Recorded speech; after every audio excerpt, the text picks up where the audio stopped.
खुदावंद मसीह यस्सू में मेरे अजीजों, मैं खुदावंद मसीह यस्सू के जिंदा मुबारक नाम में आप सबको सलाम अर्ज करता हूं। आज की इबादत में आपको वेलकम कहता हूं।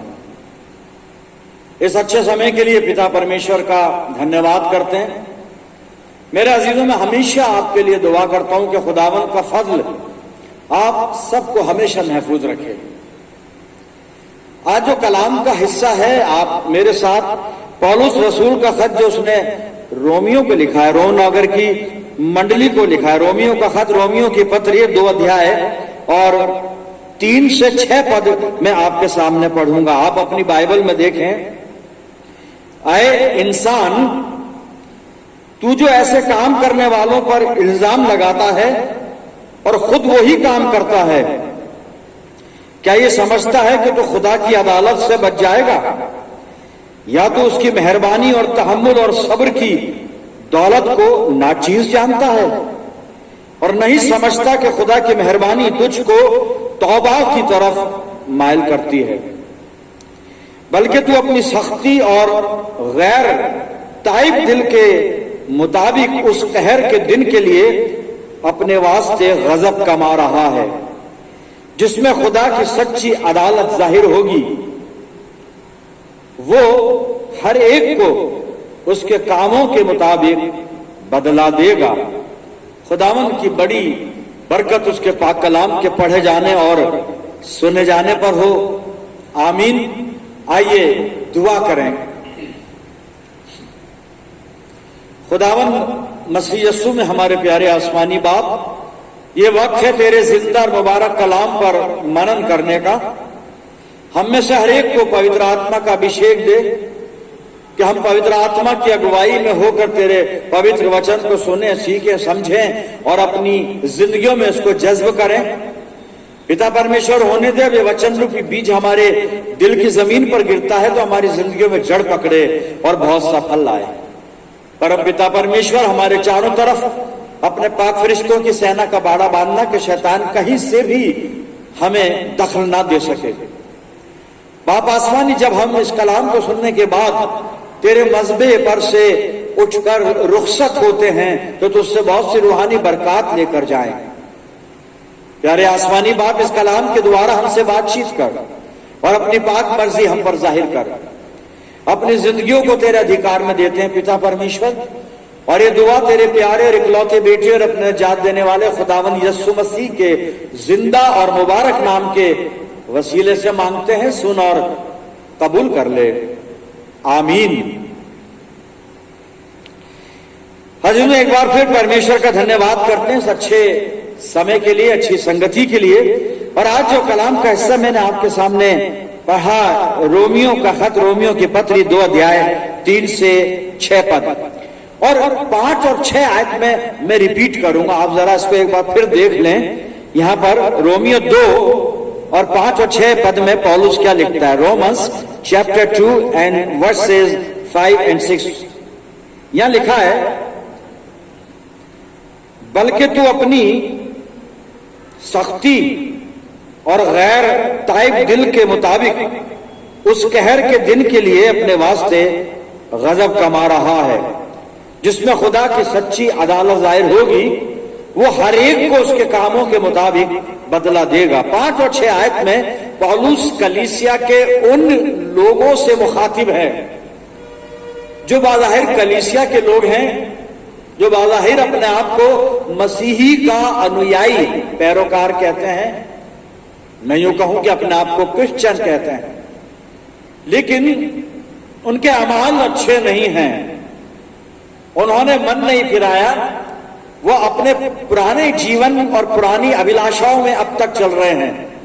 उन्होंने पूरी तरह से अपने आप को नहीं बदला और पूरी तरह से अपनी जिंदगियों को प्रभु यीशु मसीह को समर्पित नहीं किया। और एक अल्फाज इस्तेमाल कर लें एक सेंटेंस में कि ये वो लोग हैं जो गुनाहगार हैं। और पौलुस इनको कह रहा है कि तुम परमेश्वर के प्रेम को, परमेश्वर के धीरज को, और परमेश्वर जो धीरज धरता है, न्याय नहीं करता, तुम उसको बहुत कम महत्व दे रहे हो और ऐसा करके तुम मन नहीं फिरा रहे हो, और मन नहीं फिराने के कारण तुम परमेश्वर के गजब को कमा रहे हो, उसके क्रोध को तुम कमा रहे हो। और वो कैसे? वो ऐसे, पौलुस इन लोगों से, कुछ लोग हैं कलीसिया में, दो तरह के लोग होते हैं। बहुत अच्छे लोग हैं जो परमेश्वर की दृष्टि में भी अच्छे हैं, और खराब लोग भी हैं, और जो परमेश्वर की दृष्टि में भी वो खराब ही हैं। उनके काम ऐसे हैं कि उनके कामों से परमेश्वर को महिमा नहीं मिलती, बल्कि हम कह लें उनके शैतानी काम हैं। और ऐसे लोगों से 5 और 6 पद में जो मैंने दोहराए थे, पौलुस संबोधित कर रहा है उन लोगों से, कलाम कर रहा है उनसे, खिताब कर रहा है, बात कर रहा है उनसे कि तुम तौबा नहीं करके और परमेश्वर के न्याय को हल्का जान रहे हो, तुम अपने लिए क्रोध कमा रहे हो, परमेश्वर का क्रोध कमा रहे हो, और तुमको आने वाले समय में दंड मिलने जा रहा है, क्योंकि परमेश्वर का न्याय होगा। यहां पर बात जो चल रही है वो ये है कि परमेश्वर का न्याय है, परमेश्वर न्याय करेगा अच्छे और बुरे लोगों का।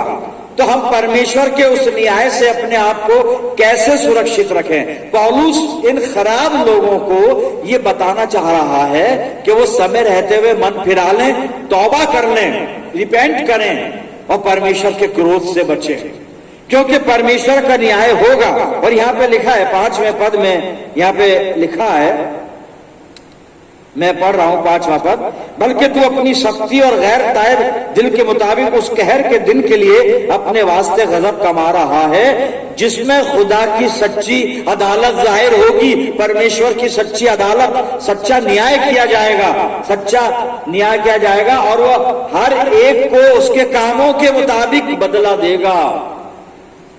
परमेश्वर का न्याय। और पौलुस चाहता है कि कलीसिया के लोग अच्छे बन जाएं और परमेश्वर के न्याय में सुरक्षित पाए जाएं, उसके न्याय से बच जाएं। बच कैसे जाएं? क्योंकि अगर खराब रहेंगे तो उसके न्याय में दंड पाएंगे। परमेश्वर का जो जजमेंट है वो बुरे लोगों को, खराब लोगों को, गुनाहगार लोगों को दंड देगा। ये हम सब जानते हैं, ये बिल्कुल फंडामेंटल बात है।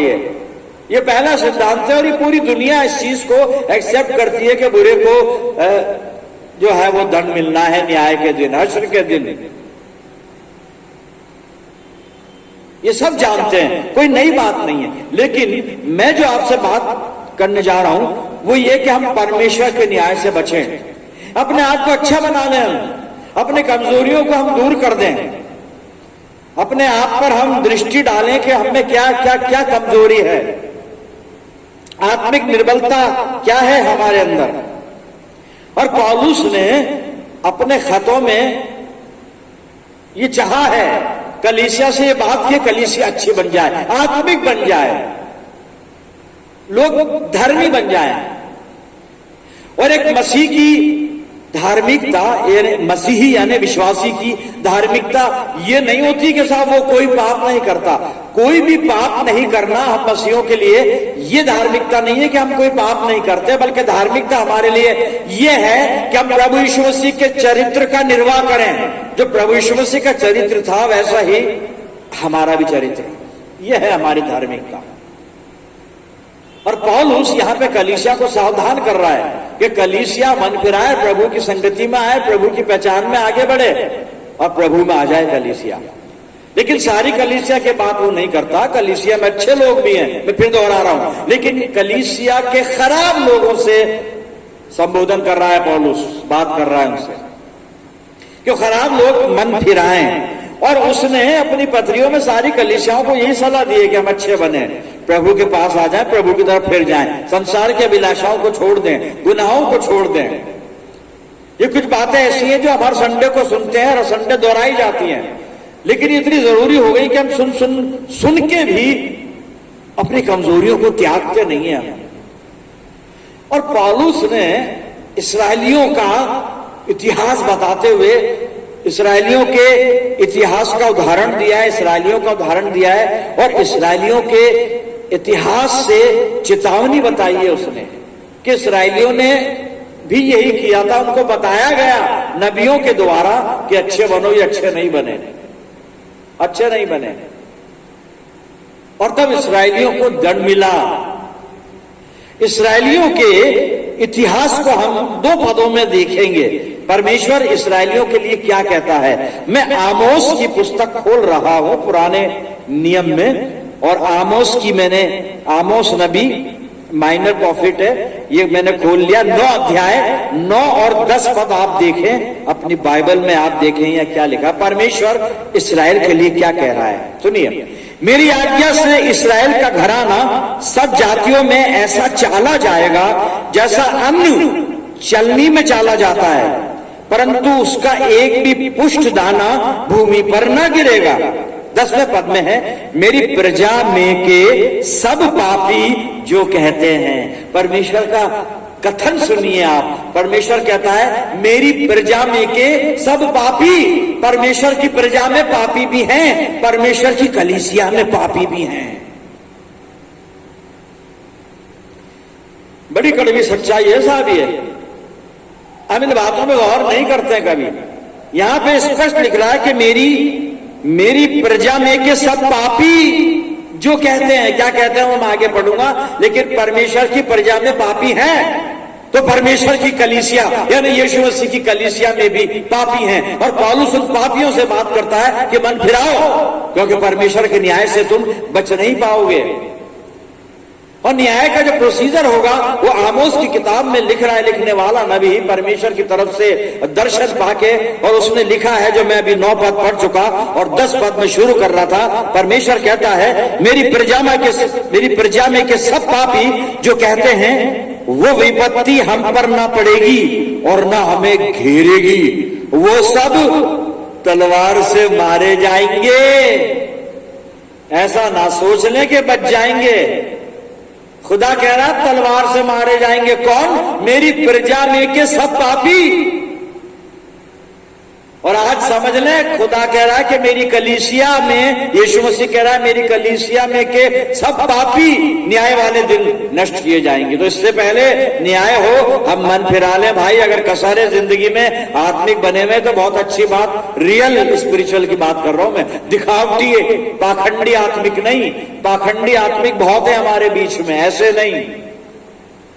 ऐसे नहीं साहब, लेकिन सच्चे आत्मिक लोग।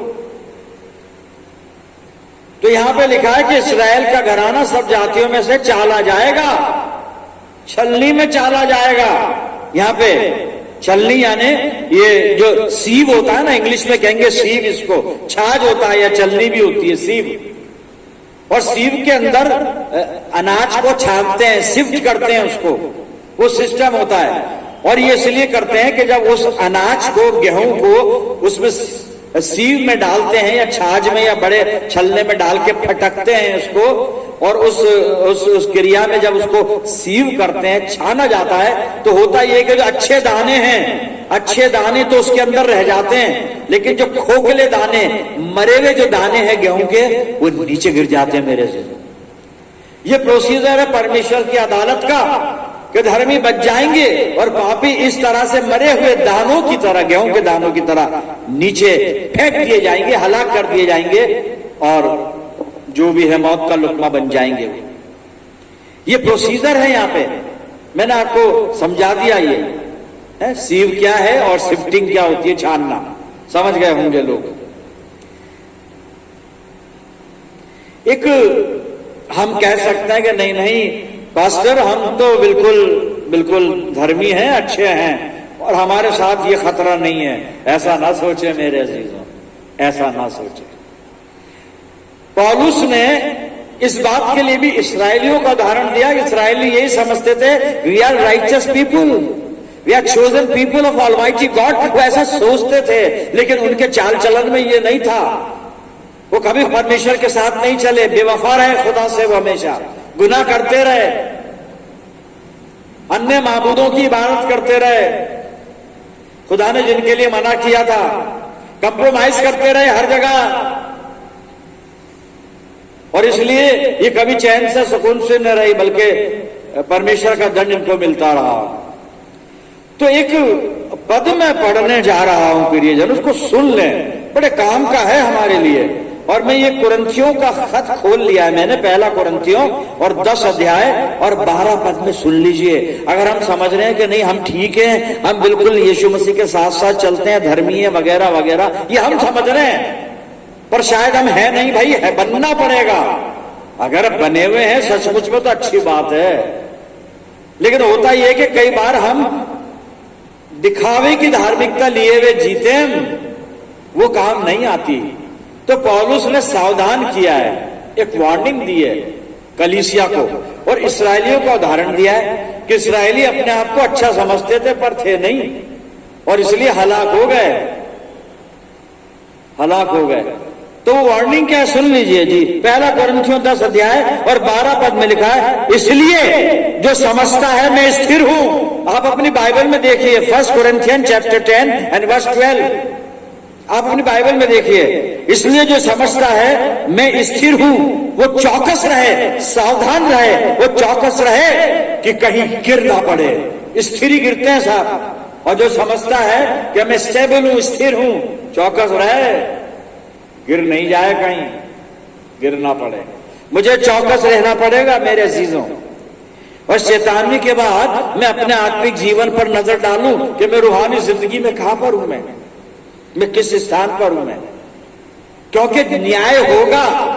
हम बात कर रहे हैं आज न्याय की, और पौलुस ने कलीसिया को सावधान किया है कि उसकी सच्ची अदालत जाहिर होगी, प्रकट होगी, और वो हर एक को उसके कामों के मुताबिक बदला देगा। और ये तो पौलुस लिख रहा है, लेकिन स्वयं प्रभु यीशु मसीह ने प्रकाशित वाक्य और 22 अध्याय और 12 पद में खुद यीशु मसीह ने फरमाया, देख मैं शीघ्र आने वाला हूं और हर एक के काम के अनुसार बदला देने के लिए प्रतिफल मेरे पास है। ये खुद खुदावंद मसीह यीशु फरमाता है कि मैं आने वाला हूं, देख मैं शीघ्र आने वाला हूं, और हर एक के काम के अनुसार बदला देने के लिए प्रतिफल यीशु मसीह के पास है मेरे अजीजों। इसलिए मुझे अपनी जिंदगी पे गौर करना पड़ेगा कि मैंने मन फिराया है या नहीं फिराया है, मैं तौबा की जिंदगी में हूं या नहीं हूं, या केवल दिखावे की धार्मिकता है मेरे अंदर, पाखंडी जीवन है मेरा, मैं अपने आप को राइचस बताकर पाप में पड़ा हुआ हूं, ऐसा तो नहीं। हम सावधान हो जाएं और प्रभु यीशु मसीह की तरफ मन फिरा ले मेरे अजीजों। इतने हवाले हमने देखे इसराइलियों के इतिहास से, हमने देखा इसराइलियों के उदाहरण से, हमने चेतावनी भी ले ली यहाँ पे, मतलब चेतावनी हमने सुन ली, समझ ली हमने कि वो स्थिर समझते थे। और पौलुस कह रहा है जो कोई अपने आप को स्थिर समझता है सावधान रहे, चौकस रहे, कहीं गिर ना पड़े। और न्याय होना है मेरे अजीजों। क्या मैं न्याय के दिन के लिए तैयार हूं? मुझे तैयारी करनी है। प्रभु यीशु मसीह आएगा, दुनिया में क्या होगा, कैसे दुनिया के हालात होंगे, कैसी परिस्थितियां होंगी, चारों तरफ क्या घटना होगी, इस पे बहुत लोग रिसर्च कर रहे हैं और बड़े बड़े व्याख्यान दे रहे हैं, उपदेश दे रहे हैं। साहब दुनिया में क्या होगा मुझे उससे कोई मतलब नहीं, क्या घटनाएं घटेंगी मुझे इससे मतलब नहीं।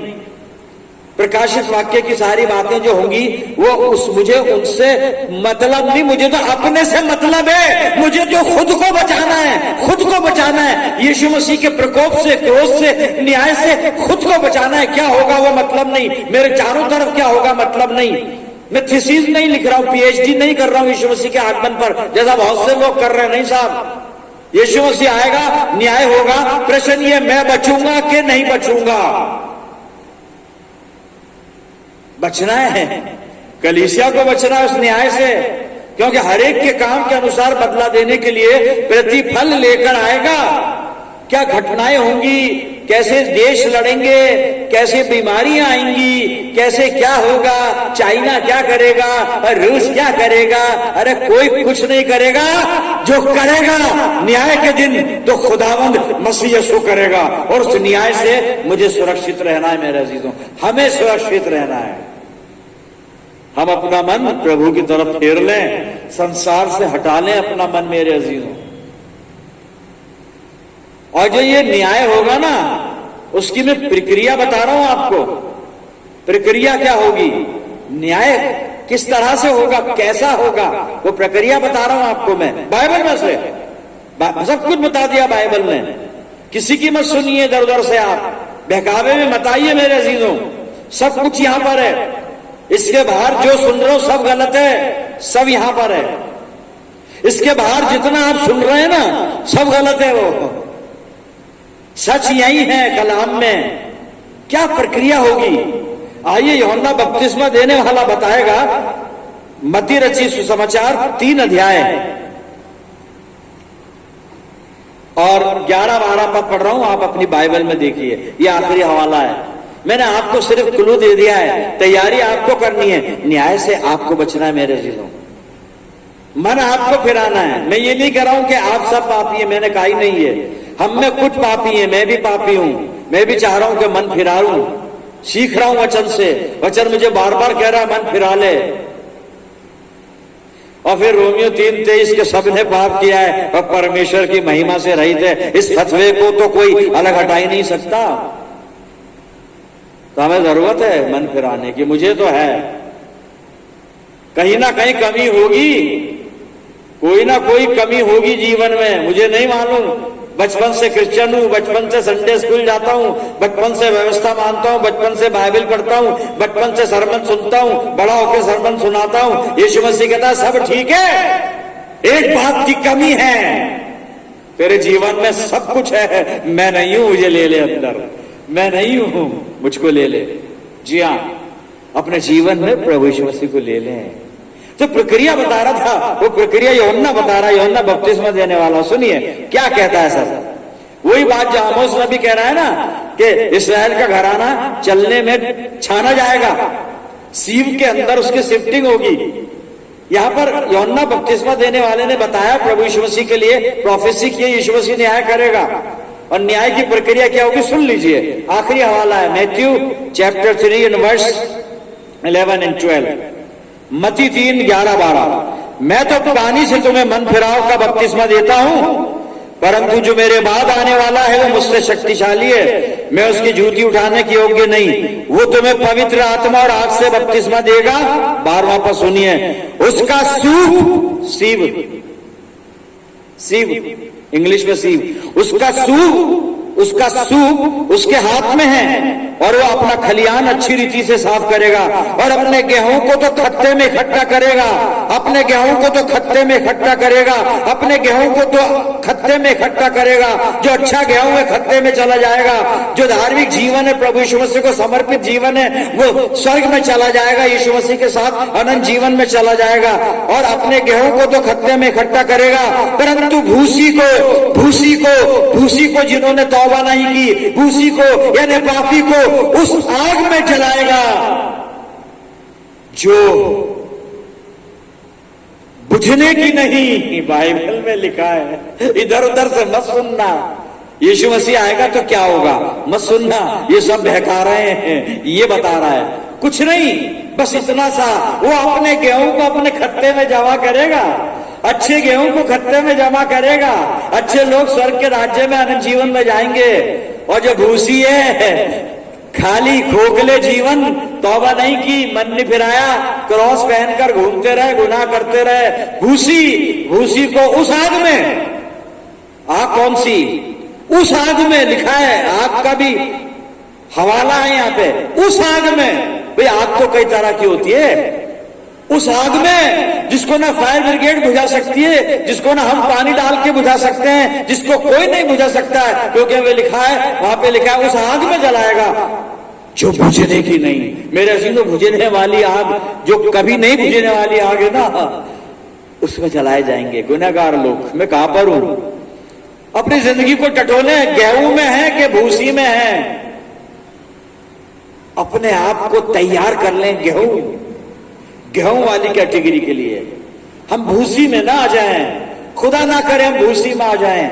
अपने जीवन को अभी इसी वक्त देख लें, ध्यान कर लें, मन फिरा लें, कोई कमजोरी है छोड़ दें, कोई कमी है, कोई खामी, एक आंच की भी अगर कसर रहती है ना अच्छी डिश में, तो वो बेकार हो जाती है। अगर आत्मिक जीवन अच्छा है, लेकिन अगर एक आंच की भी कमी है, उसको पूरा कर लें, कमजोरी दूर कर दें, भूसी की श्रेणी से बाहर आके गेहूं में आ जाएं मेरे अजीज, ताकि सही जगह पहुंच जाएं। क्यों? क्योंकि प्रभु यीशु मसीह का सूप उसके हाथ में है।